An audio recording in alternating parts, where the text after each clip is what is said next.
បាទសូមអនុញ្ញាតគោរពជំរាបសួរបងប្រុសបងស្រីដែលស្រឡាញ់វិស័យកសិកម្មខ្ញុំហាឆនម្ចាស់កសិដ្ឋាន400សូមធ្វើវីដេអូបាទចែករំលែកជូនអំពីប្រភេទពូជមន់ស្រែពូជស្គួយគ្រងបាទជើងលមៀតបាទសេប៉ាងក៏មានសេគេហៅថាសេទៀលក៏មាននេះសេអត់ប៉ាងនេះឃើញបាទអញ្ចឹងបងប្អូនចង់បានសេប៉ាងក៏មានបាទចង់បានសេអត់ប៉ាងក៏មានបាទអញ្ចឹងសម្រាប់ពុកម៉ែបងប្អូនដែលស្រឡាញ់ហើយកុំភ្លេចបងមើលជើងរបស់វាបាទជើងគ្រងតែម្ដងមៀតរបស់វាឡើងកម៉ាប់តែម្ដងហើយបើយើងនិយាយពីមុខរបស់វាឡើងក្រហមឡើងកប្លង់តែម្ដងហើយបើយើងនិយាយពីបាកតុយរបស់វាបាស់ស្កើតែម្ដង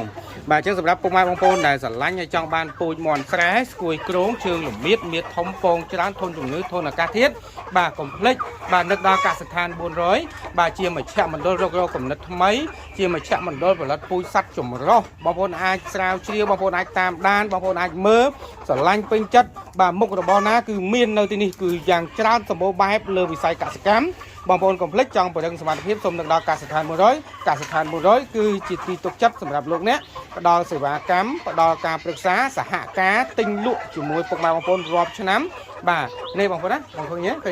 ឃើញបាទមៀតគ្រងធំល្អណាបាទឥឡូវយើងមើលណាជើងមៀតបាទសេអត់ប៉ាងក៏បានចង់បានសេប៉ាងក៏បានបាទអញ្ចឹងអាស្រ័យលើការស្រឡាញ់បាទអរគុណជួបគ្នានៅវីដេអូបន្តទៀតណាបាទអូនណាមករៀនរើគេការសារបាទ